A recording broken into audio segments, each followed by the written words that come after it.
pagi semuanya. Selamat pagi, Bu.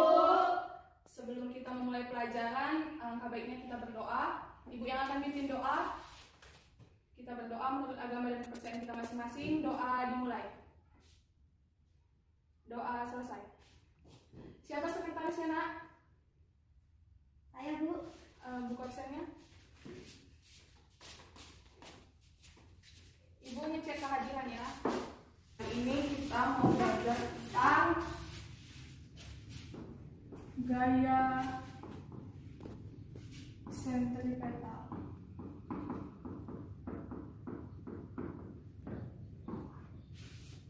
Oke. Tujuan pembelajaran kita hari ini adalah yang pertama itu melalui kajian pustaka dan diskusi kelompok, siswa dapat menjelaskan percepatan sentripetal. Sebelumnya Ibu mau bertanya, pernahkah kalian melihat sebuah video tentang orbit planet? Orbit planet atau kita sebut saja bumi yang mengelilingi matahari.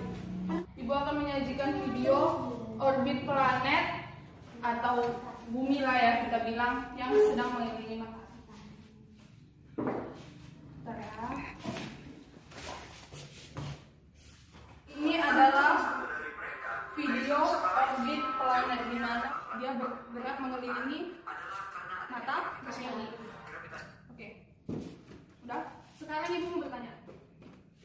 Kenapa bumi bisa mengelilingi matahari? Dia mengelilinginya tidak keluar dari lintasan matahari. Di sini bumi. Nah, kan dia selalu mengelilingi matahari berbentuk lingkaran tanpa dia lari keluar. Tanpa dia keluar dari lintasan. Itu kenapa? Ada yang bisa menjawab? Tidak, Bu. Oke, dijelaskan. Jadi, antara bumi dan matahari ini, kenapa dia selalu berada pada lintasan? Antara bumi dan matahari ini ada gaya tarik-menarik.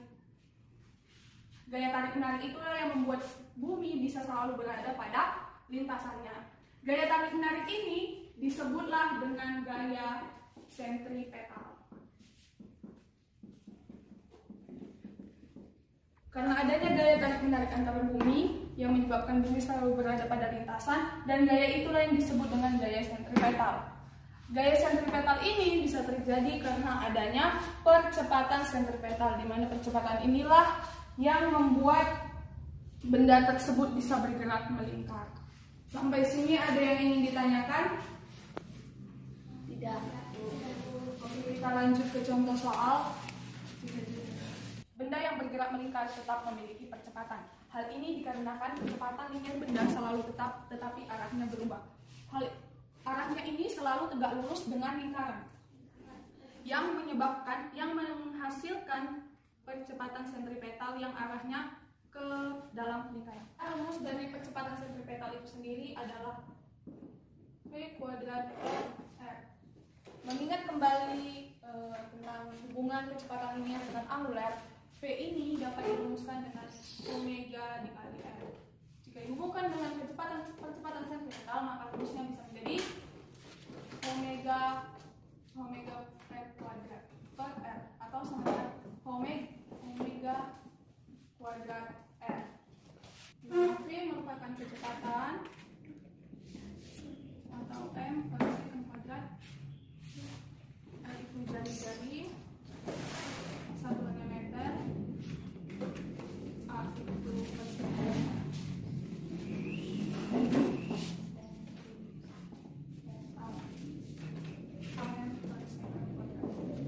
Ibu akan memberikan contoh soal. Jika sebuah benda, jawab, sentripetal sama dengan V kuadrat per R sama dengan 2 kuadrat per 0,2 sama dengan 20 meter per sekon kuadrat. Oke, sampai di sini ada yang mau ditanyakan? Ya, Bu. Oke, Ibu akan berikan contoh satu lagi, tapi kalian yang mengerjakan ke depannya. Ibu memberikan satu contoh soal lagi, tapi Ibu minta Putri Saiba mengerjakannya. Baiklah, apakah ada yang mau ditanyakan untuk soal nomor 2 ini yang dikerjakan oleh teman kita Jepa? Tidak, Bu. Kita berikan applause untuk Jepa. Setelah kita membahas tentang percepatan sentripetal, yang kita bahas selanjutnya adalah gaya sentripetal, di mana yang seperti Ibu bilang tadi bahwa percepatan sentripetal inilah yang membuat suatu benda bergerak yang mengakibatkan adanya gaya sentripetal. Oke. Gambar ke pusat lingkaran. Inilah yang disebut dengan gaya sentripetal. Dimana yang kita tahu bahwa rumus gaya itu adalah F sama dengan M dikali A. Karena ini merupakan gerak melingkar atau sentripetal, maka F di sini menjadi F sentripetal dan A nya di sini menjadi A sentripetal. Dimana rumus A sentripetal tadi V kuadrat per R. F ini tidak berdiri sendiri, melainkan F ini merupakan resultan gaya pada suatu benda yang bergerak melingkar yang arahnya menuju ke pusat lingkaran. Ibu berikan contoh dari gaya sentripetal, yaitu misalnya sebuah truk di jembatan yang melengkung. Jembatan yang melengkung. Truk, anggap aja ini truk ya.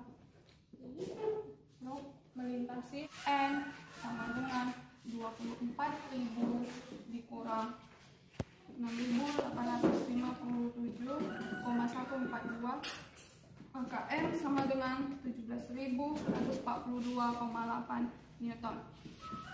Sampai sini ada yang mau ditanyakan? Enggak. Baiklah, untuk mempermudah pembelajaran kita hari ini, Ibu akan membagi beberapa orang menjadi kelompok. Ibu akan membagikan lembar kerja untuk kalian yang akan kalian kerjakan secara berkelompok dengan diskusi untuk menjawab soal yang ada pada KPD berikut ini. Silakan berdiskusi secara berkelompok dan gunakan rumus-rumus yang sudah Ibu jelaskan tadi mengenai percepatan sentripetal, gaya sentripetal, dan penerapannya. Itu untuk soal yang pertama. Itu masih teori ya. Kalau untuk soal yang nomor 3 sudah mulai menganalisis gerak-gerak, dan yang soal keempat sudah mulai menghitung seperti yang Ibu ajarkan tadi, dan soal yang keenam juga hitungan seperti yang semua itu hampir mirip dengan contoh yang sudah Ibu berikan tadi. Apakah semuanya sudah selesai menjawab pertanyaan yang Ibu kasih? Sudah, Bu. Oke, baiklah. Ibu meminta perwakilan dari kelompok untuk mempresentasikan hasil diskusinya. Baiklah, saya akan membacakan hasil diskusi kami. 1. Yang berlaku sebagai gaya sentripetal adalah gaya tegangan tali tersebut. 2. Gaya sentripetal adalah... Jadi Ibu akan menambah penjelasan sedikit untuk soal yang nomor 3. Di situ kan ada pengendara motor yang bergerak pada sebuah tikungan. Jadi ilustrasinya itu di sinilah itu ada W yang merupakan berat orang tersebut yang mengendarai dan berat motornya. Di sini merupakan gaya gesek. Nah, ini enggak hitam, Jon. Dan di sini ada Ibu rasa kelompok 1 sudah mempresentasikan hasilnya dengan hasil yang terbaik. Jadi untuk kelompok 1 Ibu akan memberikan nilai plus. Dan Ibu rasa pembelajarannya sudah cukup sampai di sini. Ibu menunjuk Putri Saiba untuk memberikan kesimpulan dari pembelajaran kita hari ini. Sebuah benda yang bergerak melingkar memiliki kecepatan. Percepatan tersebut dinamakan percepatan sentripetal. Sepertinya yang disampaikan oleh teman kita email sudah mencakup secara keseluruhan. Untuk tambahan tugas di rumah, Ibu memerintahkan kalian untuk mengerjakan soal halaman 165. Ibu rasa pembelajaran hari ini cukup sampai di sini. Sampai jumpa di minggu selanjutnya dan selamat pagi. Selamat pagi, Bu.